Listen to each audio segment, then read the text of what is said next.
कृष्णम जी, आपका इशारा क्या था? नमस्ते। आपने जो ट्वीट कहा है कि मौसम का हाल जो है अब पंजाब के साथ साथ राजस्थान और छत्तीसगढ़ में भी बिगड़ सकता है, और आज ही के दिन खबरें आ रही हैं कि टीएस सिंहदेव एक बार फिर राजधानी आए हैं। देखिए आनंद जी, पहले तो पंजाब के हमारे नए चीफ मिनिस्टर बने हैं, उनको मैं बधाई देता हूं। और ये फैसला कांग्रेस हाईकमान का बहुत ही शानदार फैसला है। इसका जितनी इसकी तारीफ की जाए उतनी कम है। पहली बार इस देश में, पूरे देश में कोई दलित चीफ मिनिस्टर बना है। आज वर्तमान परिदृश्य में कहीं भी कोई भी किसी भी पार्टी का चीफ मिनिस्टर दलित नहीं है। इसके लिए राहुल जी को बहुत बहुत आभार उनका, और चन्नी जी को बहुत बहुत बधाई। जहाँ तक आपका सवाल है मेरे ट्वीट का, तो आनंद जी आप तो बड़े विद्वान हैं, बड़े ज्ञानी हैं, आध्यात्मिक व्यक्ति हैं। परिवर्तन संसार का नियम है, और परिवर्तन एक सतत प्रक्रिया है। जो कल था वो आज नहीं है, और जो आज है वो कल नहीं रहेगा। पंजाब में कल तक चीफ मिनिस्टर थे अमरिंदर सिंह जी, अब वहाँ नया चीफ मिनिस्टर आया है, नई सरकार आई है। ऐसे ही पुराने जो पत्ते हैं वो झड़ते रहते हैं, और नई कोपलें आती रहती हैं, नए पत्ते आते रहते हैं। इसी को बसंत ऋतु कहते हैं। तो जहाँ जहाँ लोग चाहते हैं कि परिवर्तन हो, तो बेहतरी के लिए कांग्रेस पार्टी हमेशा परिवर्तन करती है और आगे भी करती रहेगी। पर बसंत के साथ साथ एक और ऋतु है पतझड़। प्रबोध कृष्णम जी, अब पतझड़ आने ही वाला है। अब किसके पत्ते झड़ रहे हैं ये बताइए। पहले राजस्थान की ओर आपने इशारा किया, तो आपको लगता है कि क्या अब अशोक गहलोत जी को भी जाना चाहिए? क्या पंजाब और राजस्थान की परिस्थिति एक बराबर है? देखिए, हर राज्य की परिस्थितियां अलग अलग होती हैं, लेकिन मैंने कहा ना, परिवर्तन संसार का नियम है। कोई हमेशा थोड़ी मुख्यमंत्री बन रहता है, या हमेशा थोड़ी प्रधानमंत्री रहता है। बदलता रहता है। राजनीति में बदलाव आना सुनिश्चित है। तो राजस्थान में, जहाँ तक आप मेरे ट्वीट को, मेरे बयान को राजस्थान के संदर्भ में देख रहे हैं, तो राजस्थान में 2018 का जब चुनाव हुआ था, तो कांग्रेस के प्रदेश अध्यक्ष सचिन पायलट जी थे, और अशोक गहलोत जी राष्ट्रीय कांग्रेस में बहुत बड़े ओहदे पे थे और बहुत ही इम्पोर्टेंट पोर्टफोलियो पे थे, और वो वरिष्ठ नेता हैं। पूर्व मुख्यमंत्री थे उस समय, आज वो वर्तमान मुख्यमंत्री। अशोक जी के सम्मान में, अशोक जी के की कार्यप्रणाली में कहाँ किसी को कोई गुरेज था। लेकिन सचिन पायलट अध्यक्ष थे, मध्य प्रदेश में कमलनाथ जी अध्यक्ष थे, पंजाब में अमरिंदर सिंह जी अध्यक्ष थे, छत्तीसगढ़ में भूपेश बघेल अध्यक्ष थे। तो सारे राज्यों में प्रदेश अध्यक्षों को मुख्यमंत्री बनाया गया, एक्सेप्ट राजस्थान। तो राजस्थान में सचिन पायलट जी के नेतृत्व में चुनाव हुआ, वहां भी सरकार बनी। तो चीफ मिनिस्टर बनने का उनका हक था, लेकिन कांग्रेस नेतृत्व की सलाह पर और उनकी बात मान करके उन्होंने सेक्रीफाइस किया। सचिन पायलट का बलिदान है ये, और अशोक गहलोत जी को चीफ मिनिस्टर बनाया गया। लेकिन सचिन पायलट जी के साथ उस समय नाइंसाफी तो हुई। तो उनके जो कार्यकर्ता हैं, और देश के और भी कांग्रेस के कार्यकर्ता, ये मानते हैं कि वहां सचिन पायलट मुख्यमंत्री बने। अब ये फैसला कांग्रेस हाईकमान का है। पर आपको लगता है कि अब उन्हें ये फैसला ले लेना चाहिए, प्रमोद कृष्णम जी? देखिए, मुझे क्या लगता है या आपको क्या लगता है, ये विषय उतना इम्पोर्टेंट नहीं है। विषय ये इम्पोर्टेंट है कि राजस्थान में जब कांग्रेस की सरकार बनी, तो उस समय मुख्यमंत्री बनने का दावा सचिन पायलट जी का था, क्योंकि मध्य प्रदेश में कमलनाथ जी को मुख्यमंत्री बनाया गया, छत्तीसगढ़ में भूपेश बघेल जी को मुख्यमंत्री बनाया गया, पंजाब में कैप्टन अमरिंदर सिंह को बनाया गया। तो सचिन पायलट के साथ ये नाइंसाफी नहीं होनी चाहिए थी। लेकिन फिर भी सचिन पायलट जी ने कांग्रेस पार्टी की सलाह मानकर, कांग्रेस के नेतृत्व के निर्देश मानकर, उनका पालन करते हुए तो क्या आप ये कहेंगे, प्रमोद कृष्णम जी, ये कहेंगे कि अगर किसी के साथ नाइंसाफी हुई है तो ये इंसाफ का सही समय है, तो और सचिन पायलट के साथ इंसाफ होना चाहिए, तो उनको मुख्यमंत्री पद दे देना चाहिए? राजस्थान के विधायक और राजस्थान के कांग्रेस के कार्यकर्ता ऐसा मानते हैं जो मैं मान रहा हूं। इसीलिए अब 23 तक तो हमारा कार्यकाल है, 2018 से तो क्या यही 2023 फीडबैक शायद अजय 5 माकन साल जी का को भी मिला कार्यकाल है जब वो गए थे वहां? अब मुझे नहीं पता अजय माकन जी क्या फीडबैक लेके आए हैं, या अजय माकन जी को क्या फीडबैक मिला है। मैं कांग्रेस के आम कार्यकर्ताओं की भावनाओं की बात कर रहा हूं और कांग्रेस के राजस्थान के जो विधायक हैं उनकी भावनाओं की बात कर रहा हूं। वहां ये चर्चा आम है कि सचिन पायलट जी के साथ नाइंसाफी हुई थी, एक बात। दूसरा, सचिन पायलट जी ने कांग्रेस का नेतृत्व का निर्देश मान के ये बात स्वीकार की थी और उन्होंने अशोक जी के साथ मिलकर काम किया और आज भी सचिन पायलट कांग्रेस पार्टी के हर निर्देशों का पालन कर रहे हैं। तो ऐसा मुझे लगता है कि परिवर्तन अगर हो जाए तो कोई बुरी बात नहीं है। बुरी बात नहीं है। अच्छा, अभी लेकिन छत्तीसगढ़ में क्यों ऋतु परिवर्तन की बात कर रहे हैं आप? क्योंकि वहां तो आपने जैसा कहा कि प्रदेश कांग्रेस कमेटी के जो हेड थे, पीसीसी के हेड थे भूपेश बघेल जी, वही मुख्यमंत्री बने। तो अब वहां पर क्यों मौसम बदलना चाहिए? टीएस सिंहदेव की बात क्यों आ रही है?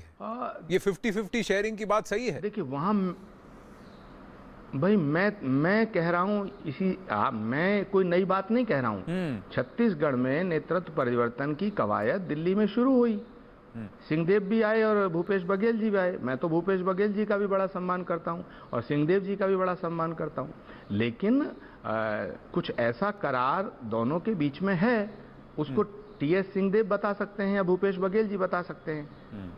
पर वहां पर ग्राउंड पर क्या सेंटिमेंट है? जैसा आप कह रहे हैं, राजस्थान में जो है ग्राउंड पर विधायक और नेता जो हैं कांग्रेस के, वो कहते हैं कि सचिन पायलट के साथ नाइंसाफी हुई, अब मुख्यमंत्री पद पर उनका नाम होना चाहिए। पर छत्तीसगढ़ में क्या भूपेश बघेल जी के खिलाफ माहौल है या फिर टीएस सिंहदेव के साथ इंसाफ होना चाहिए, इसलिए बात होनी? क्या आप कह रहे हैं? नहीं, देखिए, सवाल खिलाफ माहौल है तब नेतृत्व परिवर्तन होना चाहिए। जैसा गुजरात में बीजेपी के खिलाफ माहौल था तो उन्होंने 1 मिनट में चीफ मिनिस्टर बदल दिया। उत्तराखंड में 2 चीफ मिनिस्टर 3 महीने में बदल दिए गए और कर्नाटक में चीफ मिनिस्टर बदल दिया गया। लेकिन कांग्रेस पार्टी एक डेमोक्रेटिक पार्टी है, वहां तो फरमान जारी हुआ और चीफ मिनिस्टर बदल दिया गया। गुजरात के मुख्यमंत्री को तो रोने का मौका भी नहीं दिया गया। यहाँ भी तो कांग्रेस में भी तो फरमान हाईकमांड से ही आया कि चरणजीत सिंह चन्नी को बनाओ, सिखों में भी दलित चेहरा ढूंढो और सिखों में भी कास्ट की ब्रेकअप कर दो और फिर एक दलित चेहरे को नाइट वॉचमैन बनाओ। ये भी तो फरमान हाईकमांड से ही आया। पर चलिए छत्तीसगढ़ की बात करते हैं कि वहां कैसे परिस्थिति विपरीत है या अलग है। देखिए आनंद जी, फरमान का जहां तक सवाल है, बिल्कुल कांग्रेस ने फरमान जारी नहीं किया। वहां के विधायकों की राय थी ये, और कई दिन से इस पे मशक्कत की गई, सबकी राय ली गई। प्रदेश कांग्रेस कमेटी ने अपना प्रपोजल दिया, उसके पश्चात कांग्रेस नेतृत्व ने यह फैसला लिया और ये बात साफ कर दी कांग्रेस नेतृत्व ने। कुछ लोगों को गलतफहमियां थी कि कांग्रेस नेतृत्व कमजोर है, कांग्रेस लीडरशिप कमजोर है, तो राज्यों के मुख्यमंत्रियों को यह गलतफहमी निकाल देना चाहिए कि उनकी वजह से कांग्रेस है। कांग्रेस नेतृत्व सशक्त है लेकिन डेमोक्रेटिक है, लोकतांत्रिक है। हमारे यहाँ तानाशाही नहीं है। उत्तराखंड का चीफ मिनिस्टर बीजेपी बदलती है तानाशाही तरीके से, वहां भी तो सर्वदलीय बैठक के बाद फैसला लिया गया था और वहां पर तो प्रोसेस पूरी तरह से ट्रांसपेरेंट था, अगर गुजरात में भी देखें। लेकिन यहां पर जहां आप अपने आप को लोकतांत्रिक कहें, पर लोगों को देखना है कि कौन लोकतांत्रिक है। लेकिन बात छत्तीसगढ़ की करते हैं, तो क्या भूपेश बघेल जी को अपनी जगह छोड़ देनी चाहिए? आपको लगता है वहां पर भी क्या परिवर्तन होगा, सरकार परिवर्तन होगा?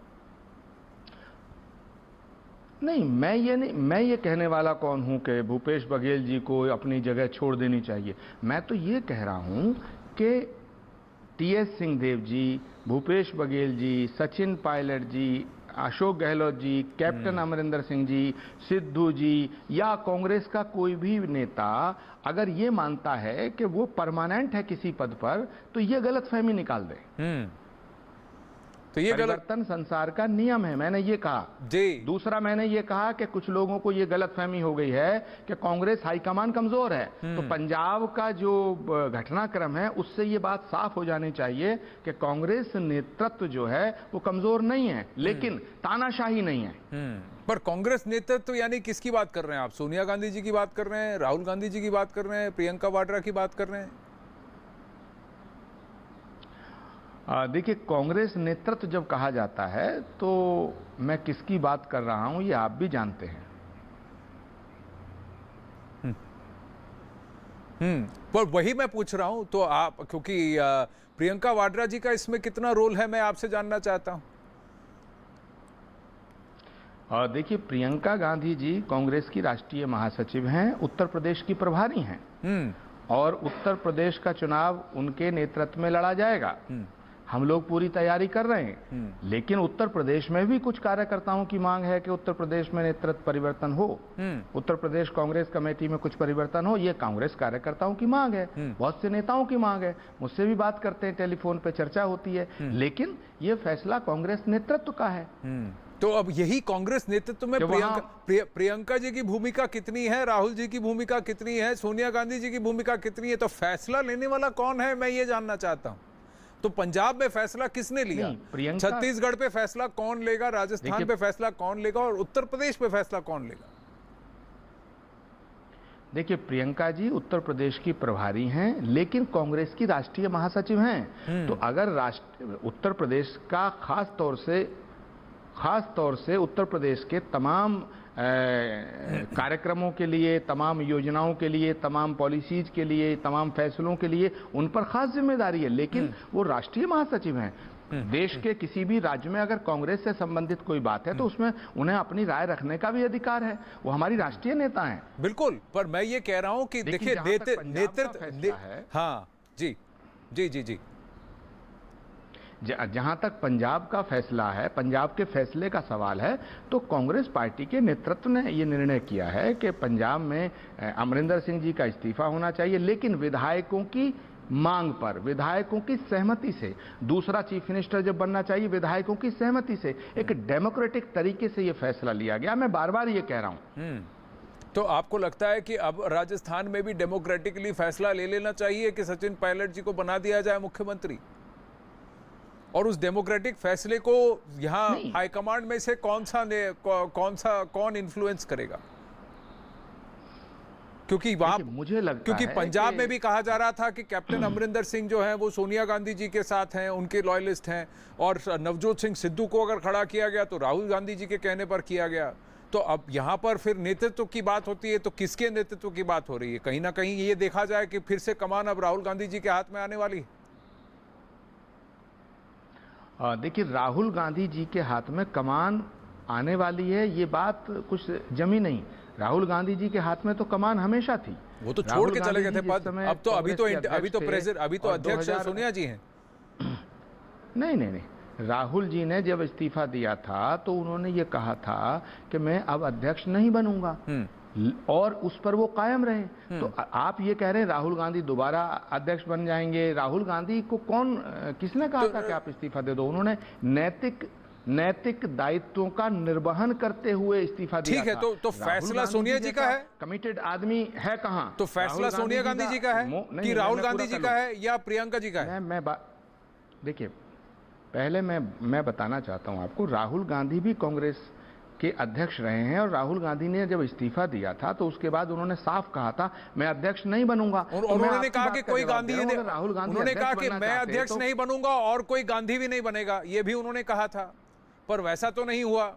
अभी भी अध्यक्ष एक गांधी हैं, सोनिया जी हैं। अब मैं आपसे पूछ रहा हूं कि अभी जो फैसले लिए जा रहे हैं वो राहुल गांधी जी ले रहे हैं, सोनिया जी ले रही हैं, प्रियंका जी ले रही हैं? अब आपने कहा राहुल गांधी जी खुद ही हट गए, अब नहीं है अध्यक्ष, तो अब अध्यक्ष नहीं है तो फैसले वो ले रहे हैं कि कोई और ले रहा है? देखिए, राहुल गांधी जी अगर अध्यक्ष बनना चाहते तो राहुल गांधी बन सकते थे, राहुल गांधी को कौन रोक सकता था? लेकिन और सारे कार्यकर्ताओं की भावना थी कि राहुल जी दोबारा अध्यक्ष बने। लेकिन मुझे बात पूरी कर लेने दीजिएगा आनंद जी। लेकिन राहुल जी ने अपना जो वचन है वो निभाया। राहुल गांधी जी ने कहा कि मैं अध्यक्ष नहीं बनूंगा, और उन्होंने ये भी कहा कि भाई मेरे परिवार का नहीं बनेगा। तो अभी तक कांग्रेस का पूर्णकालिक अध्यक्ष कोई नहीं बना है। सोनिया जी को इंटेरियम प्रेसिडेंट बनाया गया, अंतरिम अध्यक्ष बनाया गया, और वो आज तक हैं। कांग्रेस का चुनाव होगा, उसमें कांग्रेस के कार्यकर्ता जिसे चुनेंगे वो कांग्रेस का पूर्णकालिक अध्यक्ष बनेगा। इसलिए राहुल गांधी जी के कमिटमेंट पर, उनकी वचनबद्धता पर मैं तो ये कह रहा हूं कि नहीं लगाया जा सकता है। उनकी कमिटमेंट या वचनबद्धता या उस पर कौन सवालिया निशान लगा रहा है। मैं तो ये पूछ रहा हूं कि क्या पंजाब में जो हुआ उस पे फैसला राहुल गांधी जी ने लिया? क्योंकि चरणजीत सिंह सन्नी राहुल गांधी के करीबी माने जाते हैं, नवजोत सिंह सिद्धू राहुल गांधी जी के करीब माने जाते हैं, और कैप्टन अमरिंदर सिंह हमेशा से सोनिया गांधी जी के पक्षधर रहे हैं। तो अगर अब फैसला जो साफ दिख रहा है कि जो राहुल गांधी जी के करीबी हैं वो वहां आज कुर्सी पर विराजमान हैं, तो फैसले अगर राहुल गांधी जी ले रहे हैं तो फिर कांग्रेस की कमान तो फिर राहुल गांधी जी के हाथ में हुई, तो अध्यक्ष तो डी फैक्टो वही हुए। तो उत्तर प्रदेश के फैसले क्या प्रियंका जी लेंगी या राहुल गांधी जी लेंगे? छत्तीसगढ़ के फैसले प्रियंका जी लेंगी, सोनिया जी लेंगी या राहुल गांधी जी लेंगे? देखिए, पंजाब का फैसला यूनानिमसली लिया गया है। एक अंबिका सोनी से मीटिंग हुई, हरीश रावत जी से हुई, अजय माकन जी भेजे, कहां राहुल गांधी जी ने अपना फैसला थोपा? अगर राहुल गांधी 2 हफ्ते पहले करके कह देते कि आप चीफ मिनिस्टर बन जाइए। प्रमोद कृष्णम जी, मैं विनम्रता से आपसे बस एक बात कहना चाहूंगा। 2-2.5 हफ्ते पहले हरीश रावत जी ने कहा कि मुख्यमंत्री का चेहरा जो है अमरिंदर सिंह होंगे। उसके ठीक 4-5 दिन बाद हरीश रावत जी ने कहा कि मुख्यमंत्री जी का चेहरा कोई और होगा। वही हरीश रावत जी जो पहले ये कह रहे थे कि देखिए अमरिंदर सिंह को होना चाहिए, उनको बनना चाहिए, आज वहां नवजोत सिंह सिद्धू और चरणजीत चन्नी के बगल में बैठे थे। तो क्लियरली सवाल किसी ने तो वहां पर ओपिनियन इन्फ्लुएंस किया है ना सेंटर में। तो वो ओपिनियन इन्फ्लुएंस करने वाले कौन है, मैं ये जानना चाहता हूं आपसे, क्योंकि आप सलाहकार हैं, आप करीब से जानते हैं कि अंदर के क्या कैसे चल रही है गतिविधियां, इसीलिए मैं आपसे जानना चाहता हूं। देखिए आनंद जी, राहुल गांधी जी कभी भी अपना फैसला थोपते नहीं है। अगर राहुल गांधी अपना फैसला थोपते तो कैप्टन अमरिंदर सिंह जी को पहले ही कह दिया जाता। नहीं, विधायकों ने मांग की कांग्रेस प्रेसिडेंट को चिट्ठी लिख के, तब वहां ये रायशुमारी की गई। उसमें हरीश रावत जी गए, अजय माकन जी गए, हरीश चौधरी गए। तो ये फैसला तानाशाही फैसला नहीं कह सकते। तो फिर दूसरी बात, तो फिर यही फैसला अगर फिर राजस्थान में तो 1.5 साल से ये फैसला चल रहा है, राजस्थान में तो 1.5 साल से ये कवायद चल रही है। राजस्थान में तो आज से 2-2.5 महीने पहले अजय माकन जी रिपोर्ट लेके जा चुके हैं, पर वहां पर राहुल गांधी जी ने कोई सवाल नहीं किया, कोई फैसला नहीं लिया है। नहीं लिया है। तो आप पंजाब में भी कहते थे कि फैसला नहीं लिया जा रहा है, झगड़ा चल रहा है। और जहां तक आपने कहा राहुल जी के नजदीकी हैं चन्नी जी, तो कैप्टन अमरिंदर सिंह भी राहुल जी के बड़े नजदीकी हैं, सिद्धू जी भी नजदीकी हैं, सुनील कैप्टन अमरिंदर सिंह नजदीकी है कि नहीं ये तो आप भी जानते हैं कि पिछली बार भी चुनाव में कैप्टन अमरिंदर सिंह ने रैली में बुलवा दिया था राहुल गांधी जी से कि वो मुख्यमंत्री का चेहरा वही होंगे। तब तक तो राहुल गांधी जी नहीं बोले थे। इस बार भी राहुल गांधी जी के इशारे पर ही नवजोत सिंह सिद्धू प्रदेश कांग्रेस कमेटी के अध्यक्ष बने हैं। तो अब अगर सूत्रधार ही राहुल गांधी जी हैं तो फिर अध्यक्ष क्यों नहीं बन जाते, ये भी सवाल पूछा जाता है। और फिर उत्तर प्रदेश में फिर सूत्रधार कौन होगा? जी प्रमोद कृष्णम जी, आप मेरे पास वक्त अभी नहीं है, समय समाप्त हो चुका है। मैं आपसे